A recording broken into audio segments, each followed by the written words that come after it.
mbok donga Yakub mbok waca ping 1000 gak iso. Mbok celaki ya ora iso. Culek.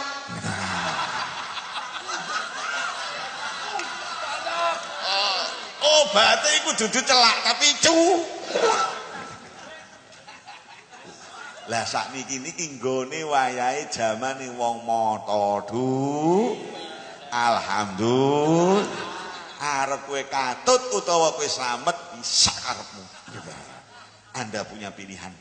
Ya, arep katut ya nah utawa pengen dadi wong napa? Nah, baju Nabi Yakub ini mampu membawa perubahan. Baju Nabi Yusuf mampu membawa perubahan. Oleh karena itu, setelah kita berpuasa, nantinya kita akan dijadikan oleh Allah bersusah-susah dulu, kemudian menjadi kayak Yusuf menjadi raja. Raja yang akan menata nafsu kita, mengendalikan nafsu kita. Dan kalau sudah kita bisa menata nafsu kita, kita menjadi hambanya Allah, bukan menjadi hambanya hawa nafsu, maka baju yang kita pakai, apapun yang kita pakai, berada di mana kita akan mampu membuat orang yang buta iso ndelok, wong sing lumpuh iso mlaku. Mergo sakniki ketoke akeh wong melek tapi jane napa? Buta. Akeh wong iso mlaku ning jane lumpuh. Berjalan-jalan ke mall gampang, berjalan-jalan kemana lagi gampang, tapi diundang nok masjid hayya ala sholah sikile gak iso menyang, alhamdulillah. Matanya melihat apa saja bisa, delok wong ayu iso, delok montor apik iso, delok omah apik iso, tapi melihat tetangganya yang miskin ora ketok, alhamdulillah. Tapi kalau Anda berhasil melalui Ramadan ini sebagaimana Nabi Yusuf, insya Allah baju yang Anda pakai, semua gerakan yang kita lakukan ini akan mampu untuk membawa perubahan-perubahan. Amin Allahumma. Amin Allahumma. Amin Allahumma. Kiranya itu yang bisa saya sampaikan dalam kesempatan ini. Mungkin nanti ada dialog, Cak Nur. Nanti ada dialog yang mudah-mudahan nggak apa-apa. Nanti sahur bersama juga nggak apa-apa. Yang nggak apa-apa sampean panitiane ngeluh. Tepuk tangan kehusukan dan kegembiraan untuk Habib. Saya baru malam hari ini ketemu beliau dan Allah memperjodohkan karena seluruh pemikiran-pemikiran beliau berada pada makom yang sama dan arah yang sama dengan apa yang Anda jalankan selama ini. Alhamdulillah. Saya sangat bersyukur berjumpa dengan saudara saya.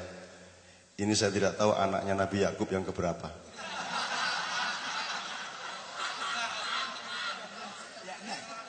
Saya ingin memberikan beberapa respon. Satu kita akan berikan kepada Mas Idris dan kita akan dialog. Tapi tolong saya diperkenankan oleh Mas Idris sama Habib untuk menyambung berdasarkan eskalasi pemikiran yang sudah mereka jalani bertahun-tahun ini. Yang pertama saya akan merespon mengenai ini tadi. Jadi poin-poin dari beliau tadi ada kalahnya Nyai Roro Kidul. Kita harus memahaminya tidak sebagai dagangan dan tidak sebagai sanepan biasa, tapi sebagai kesadaran sejarah. Karena ini sangat serius. Benar-benar ini. Soal Nyai Roro Kidul ini tenanan, ini orang nggon sindiran tok. Ini serius menyangkut Indonesia hari ini dan besok. Nomor 2, Mbah Marijan. Saya harus cerita sedikit mengenai beliau supaya Anda juga tidak memahami secara tidak jelas mengenai Mbah Marijan. Sebab selama ini Mbah Marijan sudah menunjukkan sesuatu yang sangat ideal bagi kita, tetapi tidak diperlakukan secara sepadan atas apa yang sebenarnya diberikan kualitasnya oleh beliau. Malah dirusak dengan rusuh-rusuh gue. Jane Memaricani ya karena dia tidak mungkin punya kewaspadaan modern. Dia elek-elek aku Mbak Via iki ditawani iklan iki wis buang duit nggo pirang miliar. 2 hari yang lalu saya masih ditawari untuk iklan apa ya, tapi ora tega aku, ya nek dusane ora ning ya ora tega aku. Misal aku karo Mbak Via iklan sido jamu sido muncul lah ya mesak gitu ya. Ya karo Mbak Via apa kaya Mbak Via njuk melet kaya Sarah Azhari ngono kae njuk. Nah ya wis mesak gitu ya. Monggo nek dhek melet iki wagu banget ya. Itu dari Mbah Marijan ini sangat serius juga. Sangat serius supaya jadi ilmu kita, supaya tidak hanya jadi rerasanan, tidak hanya yaktab ba'duhum ba'du saja. No, jadi Nyai Roro Kidul, Mbah Marijan, kemudian Mbah Surip itu tidur lagi itu cermin, dia sedang membawa cermin ke hadapan kita dan itulah kita. Dan bukan kewajiban bukan kewajiban Mbah Surip untuk kemudian menerjemahkannya, mengungkapkannya dan memberi nasihat-nasihat kepada Anda, itu kewajibannya Habib. Jadi bolanya dilempar Mbah Surip, Habib menerjemahkannya itu sindiran untuk kita. Dan Mbah Surip rada rancu ya antara Mbah Marijan karo Mbah Surip iki jan rada meh-meh do. Nah, itu cukup seperti itu Mbah Surip. Dan memang di situ dia bolanya. Dia cuma lempar bola, setelah itu kewajiban pemain lain untuk melempar ke tempat lain dan seterusnya. Nah, poin yang terpenting adalah ini Ramadan, ini adalah saat yang sangat-sangat mendasar bagi semua umat Islam dan bangsa Indonesia. Kowe arep melu nah apa ya? Kan kuwi ta siji. Kowe arep moto celaan apa moto culeken? Kan gitu. Ini pertanyaan mendasar dan itu sejak awal kita omongkan tadi. Saiki arep melu sing ndi? Arep melu kekonyolan-kekonyolan yang sudah jelas akan saling menghancurkan, ataukah Anda menjadi manusia baru? Dengan kesadaran keindonesiaan yang dibawa oleh Mas Idris Sardi pada malam hari ini. Untuk menjadi Indonesia itu bisa lewat apa saja dan dimanapun Anda bekerja, temukanlah dan bangunlah Indonesia Anda. Apa di biola, apa di warung, apa dimanapun saja, temukan keindonesiaan Anda. Kalau Anda ikut Indonesian Idol, temukan Indonesia Anda. Kalau tidak bisa ketemu Indonesia Anda, ya Anda keluar dari Indonesian Idol. Sebab Indonesian Idol itu Indonesianya sebelah ngendi. Kecuali kayak cah Indonesia kalau berbahasa Indonesia. Neng lagune sak piturute segala macam disiplin industrianya itu kan Amerika semua. Oh, padahal bisa diciptakan lagu-lagu Indonesia yang orang Filipina tidak bisa menciptakan seperti itu, orang Thailand, orang Amerika tidak bisa menciptakan seperti itu, hanya orang Indonesia yang bisa menciptakan seperti itu. Itu baru disebut lagu Indonesia. Kan begitu? Anak sing digawe cacaknya lah. Akeh mbok ning Brazil ya ngono kae, lek gawe ning Australia ya ngono kae, itu berarti bukan Indonesia. Jadi itu bukan Indonesian Idol, itu American Idol berbahasa Indonesia. Tapi saya tidak membantah dan saya juga tidak mengkritik. Artinya saya juga monggo-monggo saja, tidak ada masalah. Wong menurut Habib tadi dari 45 anggota DPR yang terdakwa 44. Yang satu wis bongko pisan. Artinya kalau ngomong nggak setuju mengenai Indonesia ini ya hampir semuanya kita sudah nggak setuju. Dan nggak bisa kita terusin seperti ini. Dan kalau Anda ngikut di situ paling ya menjadi buntut. Yo suge yo ora ya seminggu ngono kuwi. Mending Anda bikin baru sama sekali. Kiai Kanjeng ini grup musik yang aneh, yang ajaib, tidak didukung media massa, tidak pernah promosi, tidak pernah punya proposal, tidak pernah ngapa-ngapain. 100% Allah yang menyuguhinya rezeki. 100%. Dan alhamdulillah Kiai Kanjeng satu-satunya grup di era ini yang keliling dunia dengan audien orang dunia, bukan orang Indonesia.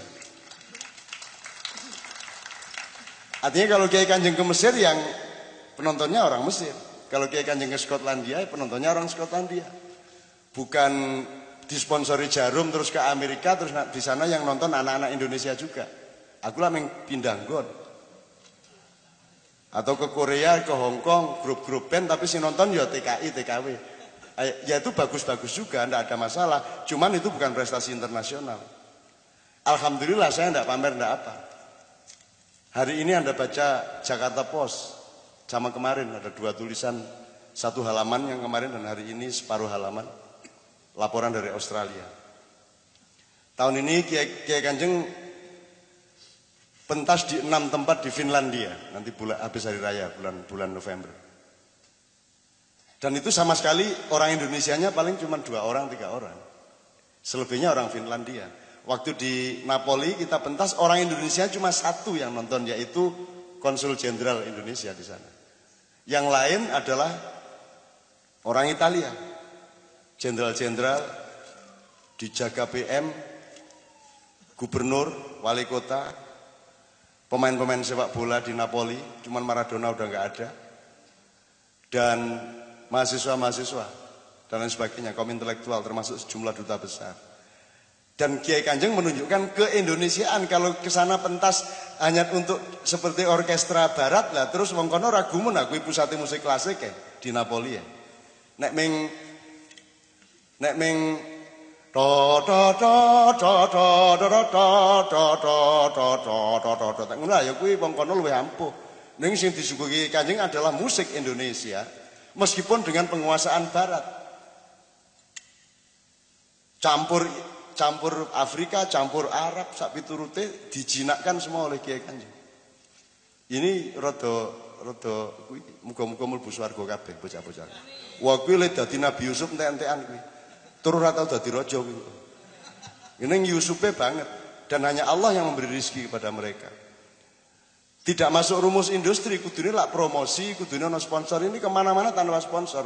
Jangan dikira kita keluar negeri 20 orang, 27 orang, 25 orang itu ada yang nyponsori. Tidak ada perusahaan yang nyponsori. Itu rezeki dari Allah. Itu rahasia saya pribadi. Kok iso tuku tiket wong semono kae nggurono ki saka ngendi duwite? Rumah samu iso apa? Wong selawe nang Eropa keliling 3 minggu. Itu kalau ndak kepandaian Novia kalau pakai golek tiket murah. Ya ta? Dan ngepaske waktune sehingga bisa diatur di seluruh 4 negara itu dengan lancar, itu semua karena Allah. Dan tidak profesional. Artinya kalau tidak profesional itu maksud saya, lho rumangsamu sing arep bayari kowe sapa? Emang ada grup Indonesia pergi ke luar negeri profesional dibayar karo wong Londo ngono? Ya ora ono. Itu kan harus Mick Jagger atau Sting itu untuk seperti itu. Tapi kalau grup-grup marginal seperti ini tidak mungkin bisa pentas profesional. Sehingga kalau Kiai Kanjeng tampil dengan profesional di luar negeri, ya nggak ada yang mau beli. Dan siapapun tidak ada yang mau beli. Grup apapun dari Indonesia tidak ada yang mau beli. Tapi justru karena tidak profesional itu maka dapat honor lebih banyak daripada grup profesional. Itu namanya barokah. Banyak orang cinta, banyak orang bersimpati, akhirnya mereka mohon maaf ini saya jangan ditolak, ini saya saking senengnya saya, wah mohon maaf gitu kayak duit akeh ngono kae. Wis piye meneh kepeksa diterima wis. Wis ya apa meneh wis. Nek orang kok berarti Allah yang marah. Itu aku yang mengirim, kenapa engkau menolak? Kan begitu kan? Dan itu benar-benar terjadi. Termasuk nanti ke Finland. Insya Allah bulan November tanggal 22 kita berangkat. Terus pentas dan yang mengundang orang Finland datang ke Jogja. Dan saya ingin sekali dolan ke pabrik Nokia. Dengan pimpinan rombongan namanya Nokia. Nah, gitu. Follow packing. Itu ya teman sekalian, oke. Itu respon saya. Nanti soal Mbak Marican khusus soal Nyero Kidul ini serius, benar-benar serius. This is about the time. Ini waktunya hadzal ajal. Hadzal ajal. Tidak ada waktu lagi setelah ini. Sekarang kita harus mengambil keputusan. Nah, respon yang pertama untuk Habib. Pertanyaan Habib kan Ramadan ini kowe bali gari milih kowe arep melu modar apa arep melu bangkit. Ya nah. Ya nah kuwi apik kuwi. Kata-kata yang baru saya dengar malam hari dan apik tenan kuwi ya nah. Ketoke engko populer ning buri kae. Mesti ya nah. Engko bengi wis mulai nyek-nyekan ning kendaraane. Oh iki ya nah pancen mesti ngono kuwi. Itu copyrightnya, hak ciptanya ada pada Habib. Ya nah. Oke. Ini untuk itu Mbak Fia akan menyanyikan sebuah lagu dari Kiai Kanjeng judul Semau-maumu. Itu syairnya yaitu pilihan. Sak karepmu nek cen kowe arep kaya ngono. Sak karepmu kowe. Kata Habib tadi, sak piye mau Habib ya? Sak nganggo dhek logat Semarang enak tenan iki. Aku ra iso nirokke ya. Pokoke semaumu itu syairnya bagian Mbak Fia. Kalau memang itu maumu mencari bahagia dengan menuruti nafsu terserah kamu. Pandailah sendiri dan bodohlah sendiri modaro sak karep-karepmu. Nek diteruske cara Jawane terus kehidupan dan kematian keuntungan dan kerugian kau sendiri yang menentukan kamu sendiri yang menentukan sesudah Tuhan atau ke utara atau ke selatan kegelapan atau cahaya kau sendiri yang mengambil keputusan. Tidak bisa dikonsumsi. Tapi kita sendiri, nyun sewu ini saya ngomong sedikit. Jadi di dalam Islam Anda sendiri yang mengislamkan diri Anda sendiri. Saya pernah cerita Rendra bicara di forum seperti ini di Jogja Habib. Dia bilang saya ini disalahpahami selama hidup saya. Saya dibilang dari Katolik masuk Islam. Terus Rendra mengatakan, saya itu tidak pernah masuk agama apapun kecuali Islam. Loh, tapi kan dulu Mas Rendra kan dulu Katolik. Loh, saya waktu bayi dibaptis jadi Katolik. Tapi apa itu berarti saya mengambil keputusan untuk menjadi Katolik? Saya kan cuma dibaptis, lah aku ramu deng aku bayi. Njur bar kuwi jare aku wong Katolik, lah aku bingung dhewe. Suatu hari dia mengalami Yusuf itu tadi, kan kayak ya Yusuf kayak. Ning nggon lelananging jagat kayak Yusuf kayak ganteng. Nah terus dia akhirnya mengambil keputusan untuk menjadi Islam dan dia mengatakan tidak ada orang yang bisa mengislamkan kamu, hanya dirimu sendiri yang bisa mengislamkan. Karena engkau sendiri juga yang akan bertanggung jawab pada Allah. Engkau tidak akan bisa ditolong oleh siapapun dan tidak bisa menolong siapapun. Tidak juga ayah ibumu, tidak juga anak istrimu. Engkau bertanggung jawab masing-masing. Jadi tidak ada orang yang bisa diislamkan oleh siapapun. Hanya disaksikan dan diantarkan, ditemani. Tapi keputusan dan segala resikonya diambil oleh masing-masing. Jadi tidak ada baptis, tidak ada beat. Nek saya di beat oleh Yai Budi, saya misalnya diislamkan Yai Budi dan saya di beat. Apa maknanya? Apa kalau saya mencuri dia ikut tanggung jawab? Kan tidak. Berarti saya sendiri yang membayar diri saya untuk menjadi muslim. Itulah bedanya Islam dengan yang disebut kepercayaan-kepercayaan atau agama-agama yang lain. Nah terus Mbak Fia. Buat apa aku mengingatkan? Buat apa aku mengingatkan? Kalau Tuhan saja tiada engkau dengarkan. Untuk apa saya mengingatkan? Aku ora berdakwah wis suwe aku. Upama aku ngomongin iki ya ming mergo kudu menyampaikan, tapi kata-kata berdakwah di Indonesia kan sudah bukan itu toh artinya. Kok wani-wanine kowe berdakwah?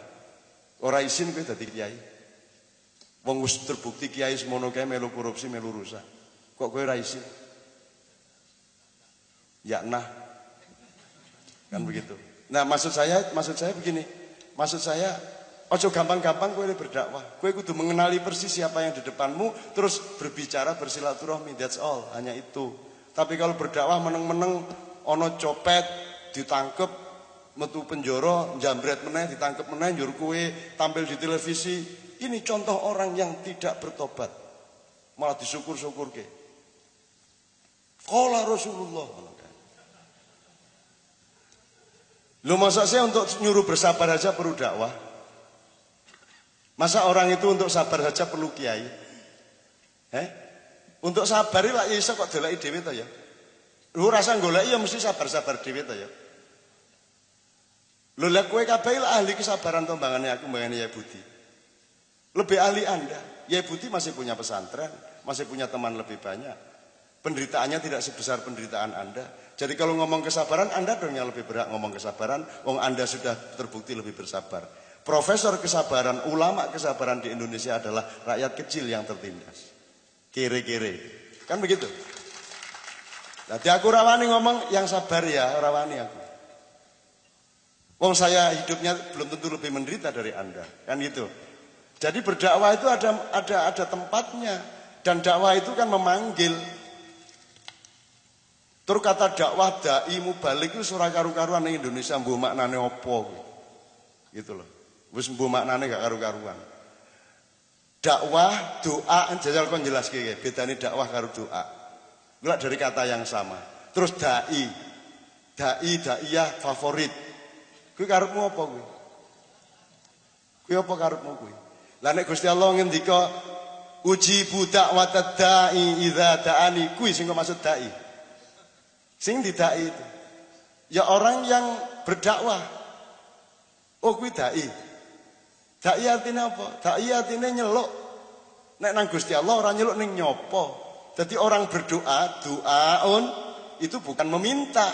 Doa itu artinya menyapa Allah. Dan engkau menyapa itu akan mendapatkan hasil dari Allah berupa kasih sayang. Dan kalau Anda diizinkan untuk mendapat kasih sayangnya, maka dengan sendirinya permintaan yang belum engkau omongkan pun sudah akan dipenuhi oleh Allah. Jadi nomor satu sopon se ojo teko-teko njaluk. Saiki dolan nang ngone Habib teko-teko njaluk apa pripun Habib kabare? Kula nggih rada yakna sithik, ngono kan. Mesti engko disayang, kei rokok, kei sarapan, mesti ning teko-teko njaluk, dikeki ning karo mangkel atine. Jadi aja gampang njaluk nang sapa-sapa. Jadi jangan punya mental pengemis.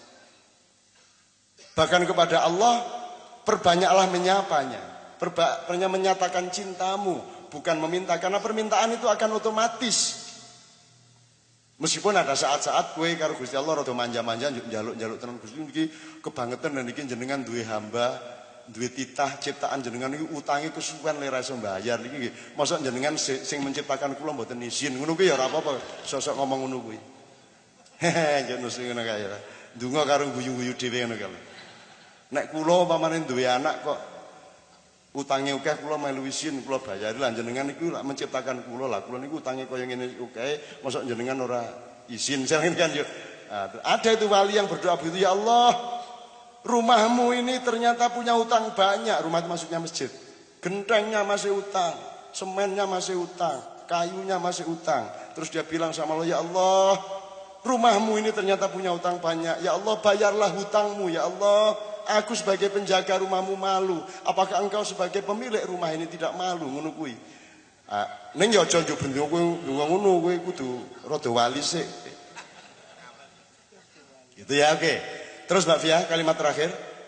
Buat apa kalau Tuhan saya tidak? Kalau buat apa aku mengingatkan kalau Tuhan saja tidak engkau dengarkan? Silahkan jalan. Silahkan jalan. Hebatlah sendiri. Hebatlah sendiri. Dan konyollah sendiri. Dan konyollah sendiri. Sakarep-karepmu.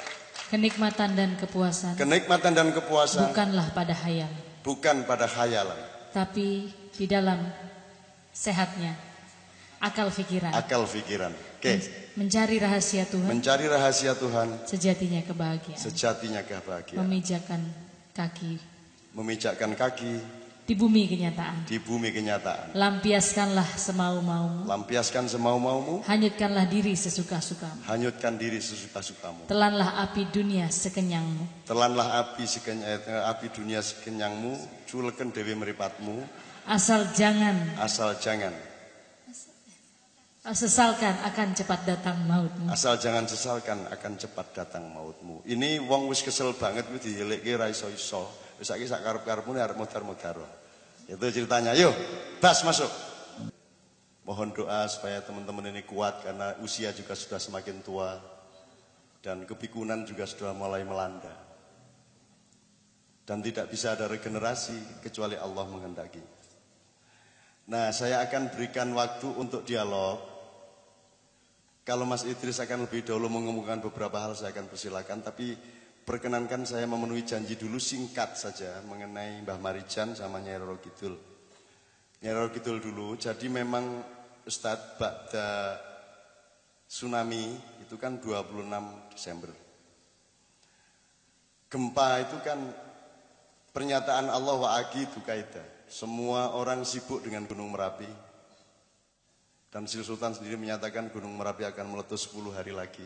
Sehingga semua tim SAR dan lain sebagainya dikerahkan ke daerah utara. Allah menyatakan wa'agidu kaida. Kowe rasa aran-aran, rasa bagusi. Sakarep-karepku. Leku ngekei pipiling nang kowe pepiling peringatan kepada Anda semua, kepada kamu semua. Intinya begini. Pusat gempa itu di Imogiri, Habib. Di sana ada makam Raja-Raja Mataram. Dan itu retak-retak sehingga sekarang tidak bisa kita rekreasi ke Imogiri, ke makam itu.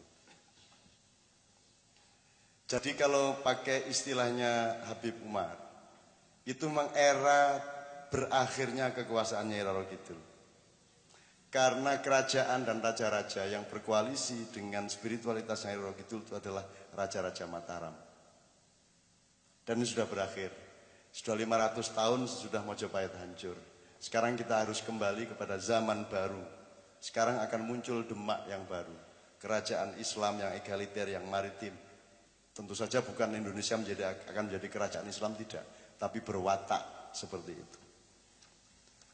Karena dulu kan ceritanya Mataram itu lahirnya karena gembelengan nih rojo-rojo Islam ini.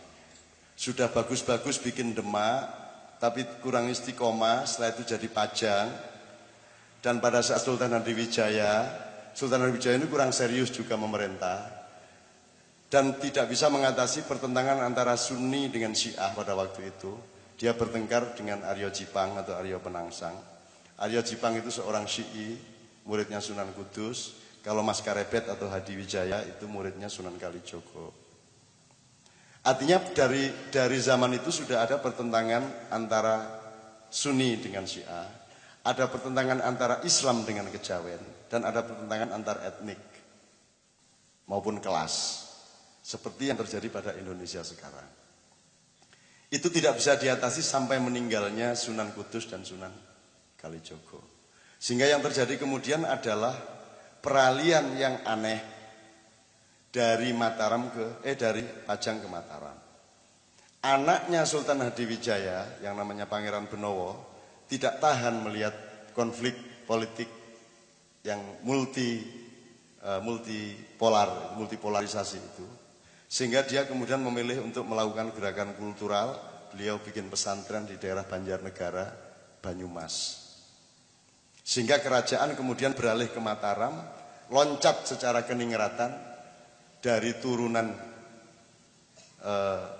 Mojopahit Demak menuju garis yang lain sama sekali, yaitu Ki Gede Pemanahan dan Panembahan Senopati, atas strategi luar biasa dari politisi yang bernama Ki Mondoroko atau Ki Jurumartani.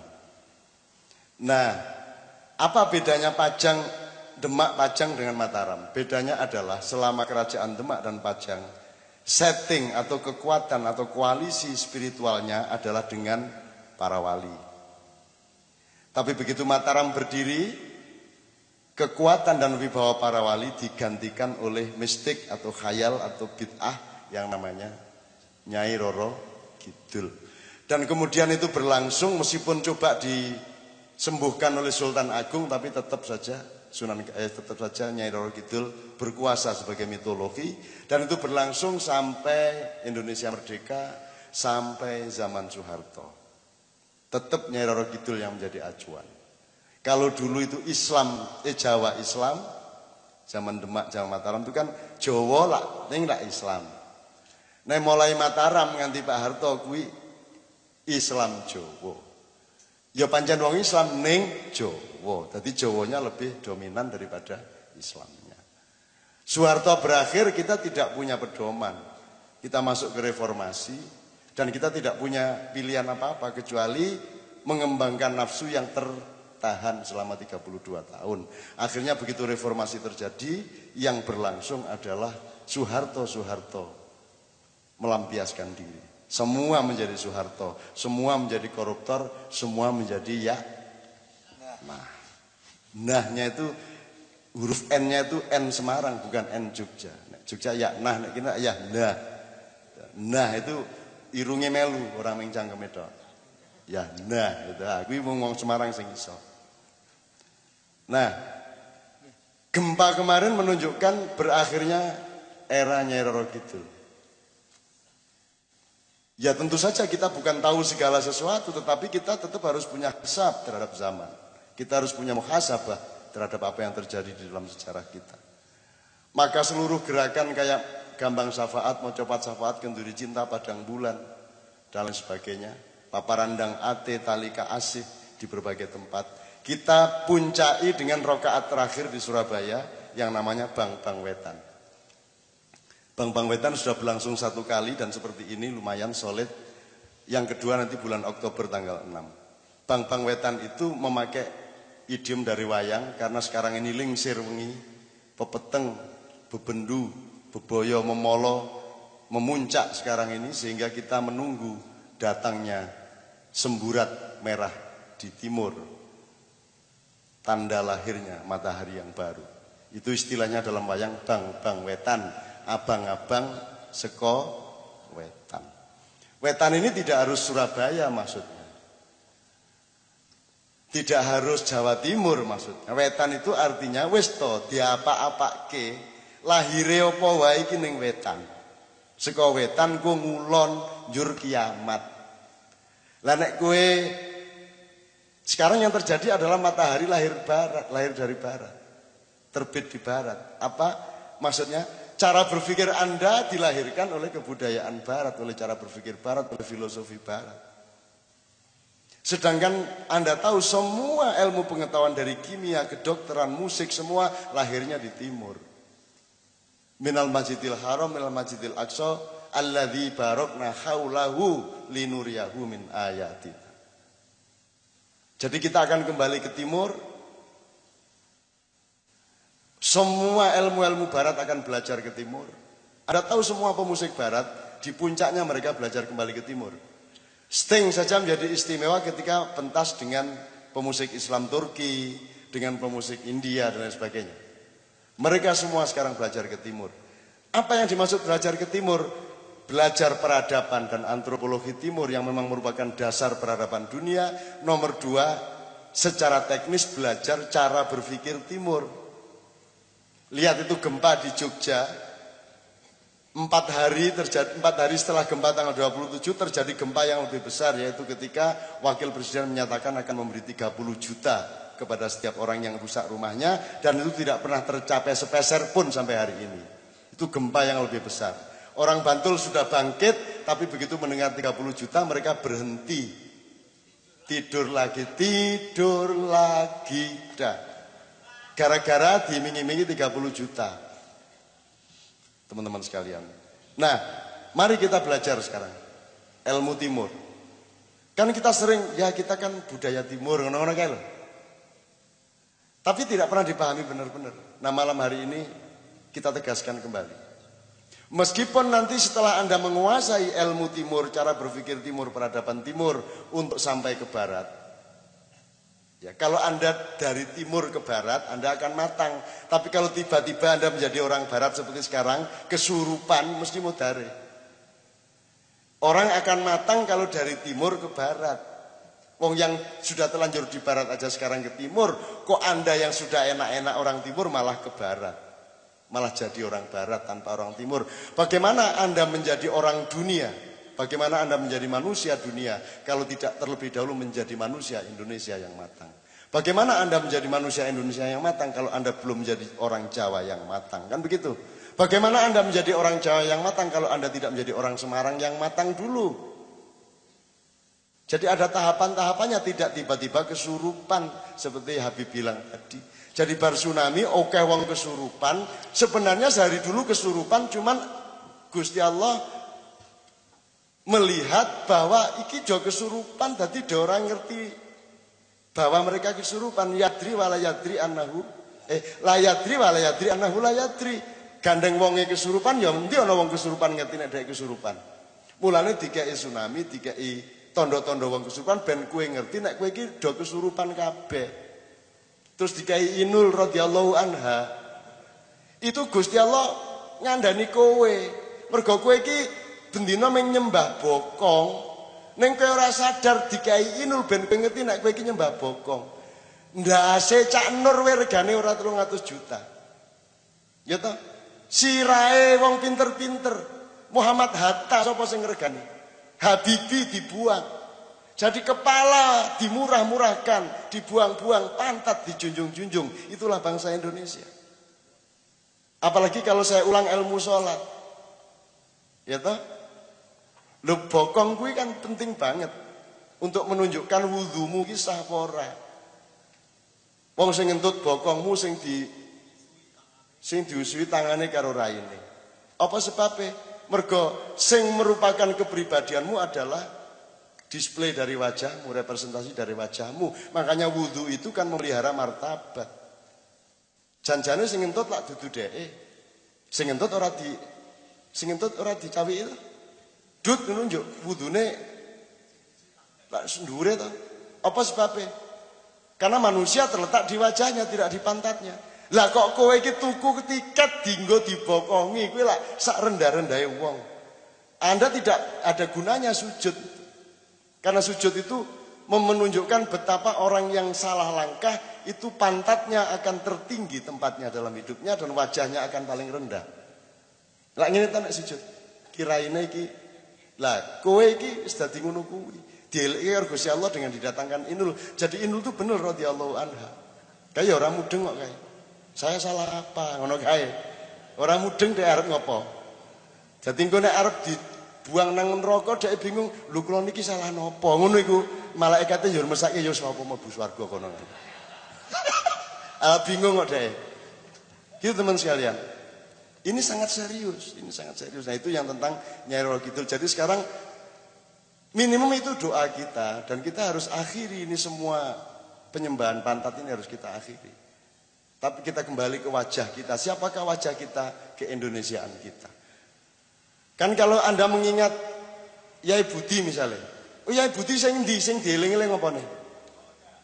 Oh sedekah. Sing dieling-eling ki wajahnya apa pantatnya? Wajahnya. Misalnya Yai Budi diwawancarai Suara Merdeka sing difoto apa nih? Apa no wawancara close up ngono yo sing difoto bokonge ngono. Nah, gitu.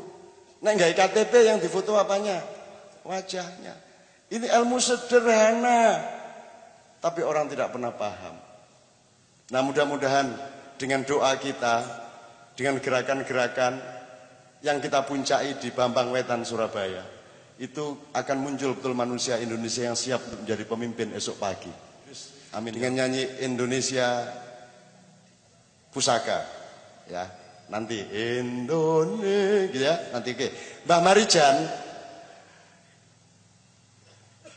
1 jam setelah BMG menyatakan Gunung Merapi status siaga, turun dari awas ya.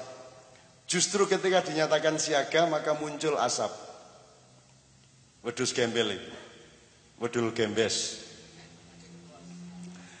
Dan Mbah Marijan ketika itu tidur-tiduran di masjid Habib. Terus digugah karo anake karo tangga-tanggane, "Mbah, niki wedhus gembele pun tekan mriku lho, niki monggo melayu mawon ngungsi." Mbah Marijan karo kaya Yai Budi nek usap-usap meneh ya sedekah ngono kae. Mbah Marijan yang ngene ayo ben kae sing duwe karep arep ngopo meneh kae lek ana sing duwe ya ben wae kene manut wae Mbah Marijan. Aning kan semua sudah pada takut sehingga Mbah Marijan dipaksa untuk bangun, terus Mbah Marijan keluar dari masjid di depan rumahnya dan wedhus gembel asap panas dari Merapi itu sekitar sudah 200 meter dari situ. Terus Mbah Marijan wong kuwi kanca atau kekancan karo Merapi lak wis friend to ket biyen deh. Iya, dengan alam Mbah Marijan itu ilmunya ilmu hayat, bukan ilmu madrasah. Ilmu hayat. Ingat ya, ilmu kauripan, ilmu kehidupan. Wong sing duwe ilmu sekolahan kudu sinau nang wong sing duwe ilmu kauripan. Wong sing duwe ilmu kauripan ya kudu ngrungok-ngrungokke wong sing duwe ilmu sekolahan. Makanya Mbah Marijan sangat rasional ketika ditanya, "Mbah Marijan kok ndak ngungsi?" Nanti penduduk pada ngikut Mbah Marijan loh. Mbah Marijan jawab, "Kula niku mboten nglarang sinten-sinten ngungsi, kula niku malah ngelekke kono do ngungsi. Rasah manut aku iki wong bodho. Kowe manut wong pinter kae sing ngongkon kowe ngungsi, sapa ngerti sing pinter kae bener." Coba pahami lagi nanti di rumah. Aku wong bodoh, pemerintah kae pinter. Aku wong bodoh, orang ngekon ngungsi, sing pinter ngongkon ngungsi. Terus Mbah Marijan ngendika, sapa ngerti sing pinter kuwi sing bener. Sekarang terbukti yang mana? Sing bener ki wong pinter apa wong bodoh? Jadi orang bodoh bisa lebih pinter daripada orang bisa lebih pinter bisa lebih bener daripada orang pinter, kan gitu. Jadi Mbah Marijan begitu. Kalau dia di Mbah Marijan sakti lho, sapa sing sakti? Aku ki wong bodoh, aku ora ngerti kabeh ki sak karepe sing duwe. Jadi ketika asap itu sudah 200 meter, wong gandeng Mbah Marijan iki wis apal karo dulur-dulure kuwi. Mbah Marijan yo, piye kabare? Assalamualaikum. Assalamualaikum. Assalamualaikum. Allahu Akbar. Allahu Akbar. Allahu Akbar ping 3. Njur asepe leren. Mulek-mulek dhewe kae njuk menggok rono. Njur nggone Mbah Marijan ora dikenani asap, kiwa tengene kena. Bar ngliwati nggone Marijan lagi ngumpul meneh asepe. Jadi ana Kulowoan sing tidak kena asap itu di tempat Mbah Marijan. Ini kalau kita tidak hati-hati kita akan menyangka Mbah Marijan orang yang sakti Mandraguna. Dan kalau Anda tanya sama Mbah Marijan kok sakti tenan? Mbah Marijan guyu lah sing sakti ki sapa? Aku ki ya ora mudeng kok leren ki ngopo aku ora mudeng. Kuwi lak sak kersa-kersane sak karep-karepe sing duwe. Sekarang saya mendapat SMS dari Sidoarjo meminta supaya Mbah Marijan datang ke Sidoarjo untuk membuntu lumpur. Demi Allah ini. Dan terus kok Mbah Marijan ya karena semua sudah mandek ini. Teknologi tidak mampu, dukun-dukun sudah ratusan kumpul di sana tidak mampu. Siapa tahu Mbah Marijan bisa. Aku terus tak kei nomor telepon, iki teleponan lewat kene kowe iso sambung Mbah Marijan. Kowe mesti mung diguyu karo Mbah Marijan. Mboten saged kula, ngendhek napa-napa mboten saged. Yang terjadi bukan Mbah Marijan mampu menghentikan asap. Yang terjadi adalah Mbah Marijan orang bersih hatinya, oleh Allah disayang sehingga pada momentum itu tidak dikenai oleh asap dari Gunung Merapi. Nanti sore kalau dia mungguh, kalau dia riak, dia kabur, mungkin Allah tidak mengizinkan lagi perlindungan itu. Jadi sekali lagi la haula wala quwata illa billah, tidak ada orang sakti. Makanya kita sayang-sayang Mbah Marijan ini jangan diuwas-wisuwi sudurinas, nanti dia ikut kesurupan. Kayak wong ampuh istiqomah ora kesurupan. Wani ngendika nek sultan ki ya kaping 9 sing kaping 10 nika lak gubernur. Ngono ki nek jaman biyen wis dipateni kuwi. Wani ngomong ngono kuwi dan itu orang istiqomah. Kawula abdi dalem keraton gajinya 10.000 sebulan. Berani ngomong seperti itu. Itu orang yang sangat mahal. Nah, jangan dihancurkan hidupnya dengan iklan-iklan. Tentu saja kasihan Mbah Marijan. Mbah Marijan orang ngerti nek kuwi akibate kaya ngono kuwi. Kudune wis pokoke ana gambar Mbah Marijan wis cukup rasa dhek rusuh rasa ngono kuwi. Ya memang tidak ada masalah, ndak dosa, ndak apa, cuman dari sudut martabat dan kewibawaan itu menjadi berkurang. Harusnya kita jaga dong. Ya sudah kita kasih duit sebanyak-banyaknya, ndak apa-apa, tetapi kita jangan hancurkan citranya Mbah Marijan. Kuwi lho industri kuwi. Industri sembarang dihancurkan. Sholawat ning dadekke lagu. Padahal sholawat itu soal pernyataan cinta dan perilaku cinta kepada Rasulullah, bukan soal jenis lagu. Ya Thaibah itu kalau orang kecil di Solo, di Martapura nek wis ya Thaibah, lak nangis atine iki. Wah, wis ya tawalayana. Coba, ayo bareng ya. Ya Thaibah, ya dawalayana isnadalik wal hawa nadana wal hawa nadana ya Thaibah wa dawalayana isnadalik wal hawa nadana. Satu kali refren. Sayyidi ya Aba Bakr hubbukum fil qiyamah dhukhri ya Umar ifdihi bi umri wa kadha Sayyidi Uthman Sayyidi Uthman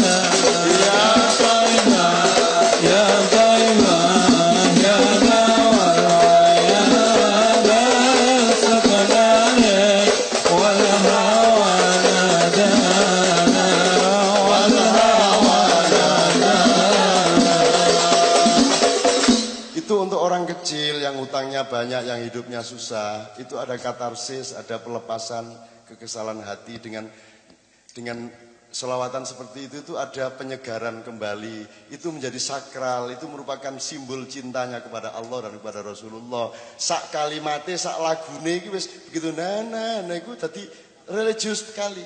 Dirusak kuwi karo TV, karo perusahaan. Bang Toyib lasu to kuwi. Kene iki wis ora duwe apa-apa mung garing duwe lagu selawat wis dirusak. Apa orang-orang modern ini kurang kreativitas untuk bikin lagu apa? Mbok bikin lagu sendiri gitu loh. Kowe iki wis sugih, wis kuwasa, milike wong cilik isih kok colong kuwi. Kowe asune ngasu kowe. Kalbul kilab lanatullah alaihim. Nesu tenanan. Serius. Itu kekayaan orang kecil. Gitu aja masih dirusak coba. Ini serius. Anda ini ditindas habis oleh industri. Siapapun sekarang yang orang industri bilang saya ngomong seperti itu. Kucilkan aku. Buang aku. Bencilah aku. La ubali. Bahasa Jawanya gak paten. Illam takun alayya ghadabun fala ubali. Itulah pernyataan Rasulullah waktu perang Badar. Silahkan hancurkan saya, silahkan kalahkan saya, silahkan injak-injak saya, silahkan buang saya. Aku cuma minta satu, asalkan Allah tidak marah kepada saya, apapun saya akan lakukan. Oh no, Mas. Dan itulah nasibnya Mas Idris. Dibuang, dibenci, hanya karena dia mau istiqomah, dia mau disiplin, dia mau tenanan, dia mau mengindonesia. Teman-temannya kesurupan. Nah, tidak Indonesia dewe. Disingkirkan dia. Nah mohon Mas Idris, ceritakan soal ini, setelah itu kita tanya jawab dengan Habib dan dengan Panjenengan. Keindonesiaan yang membuat Mas Idris mengalami berbagai macam hal. Nyun sewu Mas Idris.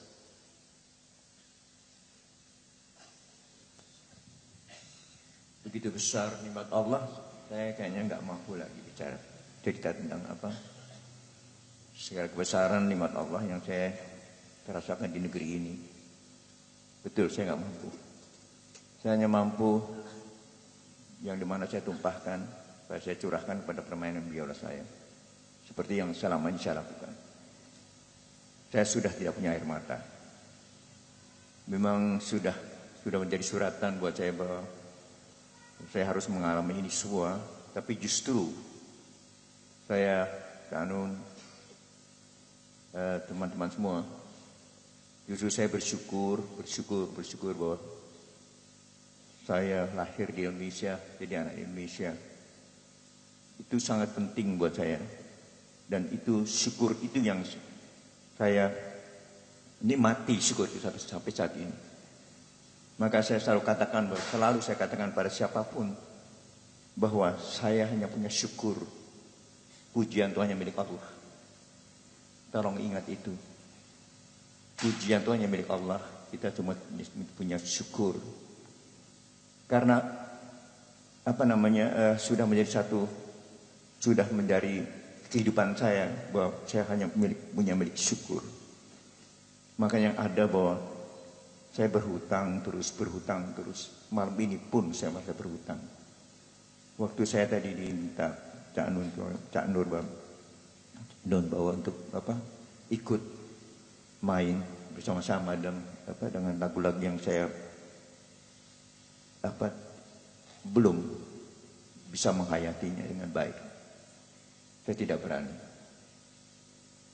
Saya tidak mau menduga-duga bermain. Karena saya syukuri ada lagu seindah itu.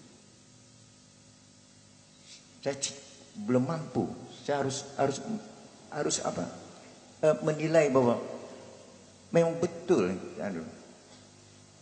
Bagus sekali semua tadi. Saya nggak mampu, belum mampu saya untuk turut bermain untuk seperti yang diinginkan. Karena kalau saya main, saya terkebur. Yang ada, saya hanya merusak. Berarti saya tidak bersyukur bahwa lagu itu ada, lagu itu indah. Tidak sepatutnya saat ini saya main. Walaupun untuk itu bisa dikatakan saya bodoh. Nggak ada masalah bodoh. Idris itu bodoh, memang bodoh. Saya tidak punya apa-apa. Tapi saya tidak mau jadi perusak. Jadi saya mohon maaf.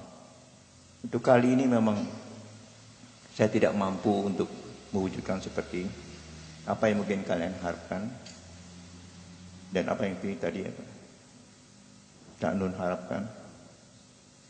Karena saya sangat mensyukuri bahwa saya melihat kenikmatan-kenikmatan itu. Juga Habib, saya melihat keindahan daripada. Bukan kata-kata, saya nggak tahu apa itu tadi. Saya dapat banyak hari ini. Saya datang ke Semarang hanya untuk malam ini, untuk ini. Saya punya kesibukan luar biasa di Surabaya, di Jakarta, karena saya harus pindah ke Jogja. Badan saya capek, pulang pergi. Tetapi begitu Kak Nun ngajak saya 25, kalau bisa ikut sama-sama berbagi rasa di Semarang, bisa, oke. Semua anak saya khawatir.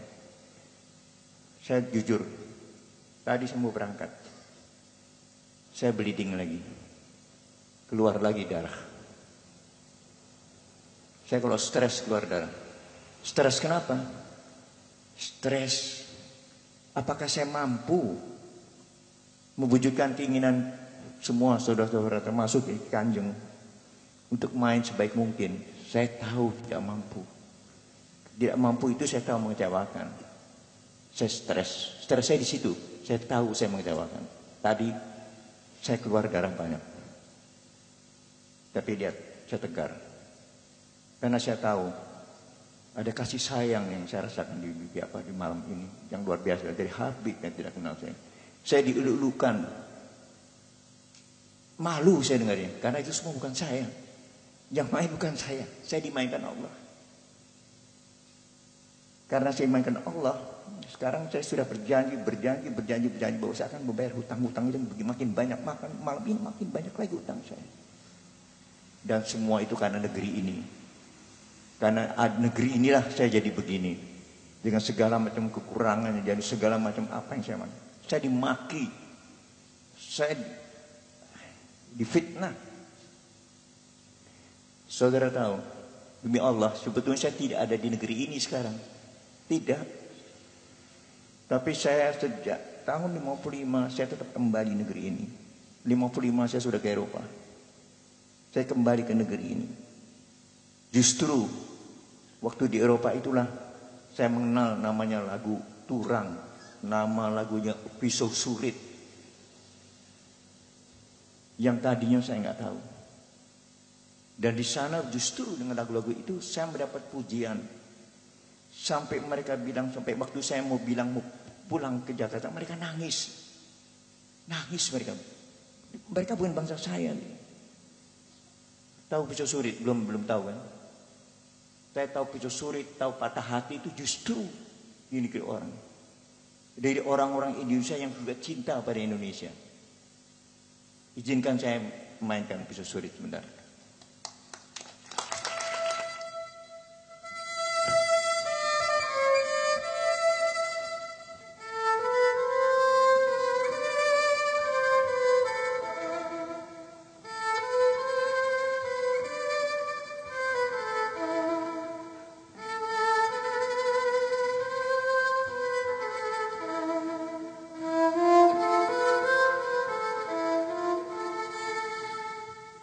Akan begini kalau dimainkan juga oleh semua orang, termasuk orang Barat. Tapi begitu pakai ruh kita,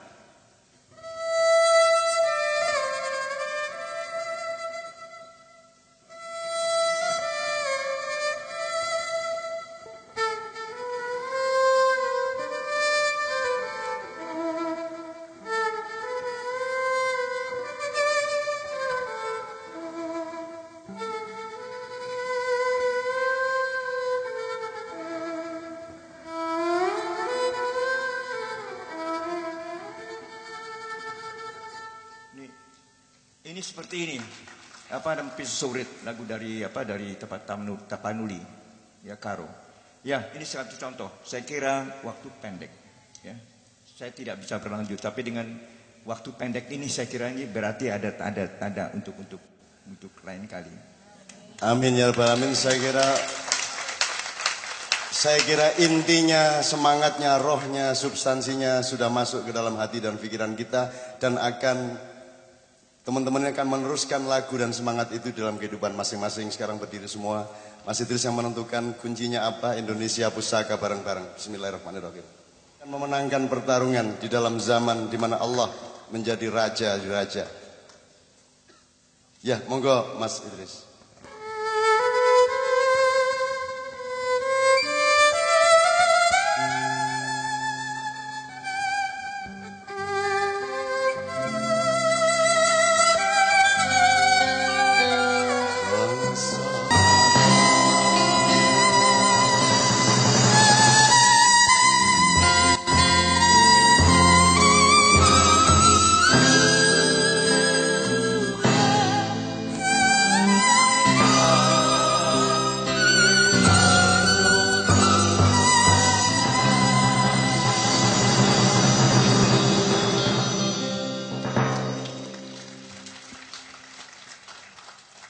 Akbar, Masya Allah. Ya Allah, jadikanlah hamba-hambamu yang berkumpul dengan ikhlas pada malam hari ini menjadi bagian dari matahari yang akan terbit untuk Republik Indonesia.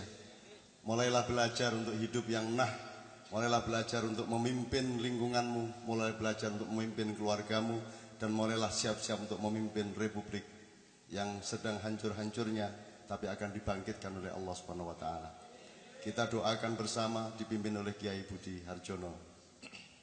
Allahumma salli ala Sayyidina Muhammad Sayyidil awalin wal akhirin wa sallim wa radiyallahu tabaraka wa ta'ala an kulli sahabati rasulillahi ajma'in.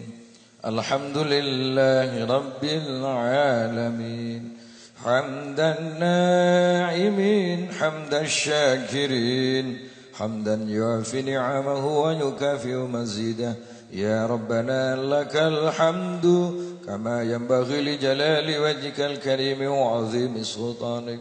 ربنا تقبل منا صلاتنا وصيامنا وقيامنا برحمتك يا أرحم الراحمين. ربنا تقبل منا إنك أنت السميع العليم وتب علينا يا مولانا إنك أنت التواب الرحيم. واهدنا ووفقنا إلى الحق وإلى طريق مستقيم. Lahir batine sedaya ingkang rawuh kanthi manah ingkang sae lan suci. Ya Allah Gusti, sedaya ingkang rawuh nyuwun saged langgeng emot panjenengan kados dene panjenengan tansah emot dhateng kita sami. Zali amma yasifun wa salamun alal mursalin walhamdulillahi rabbil alamin.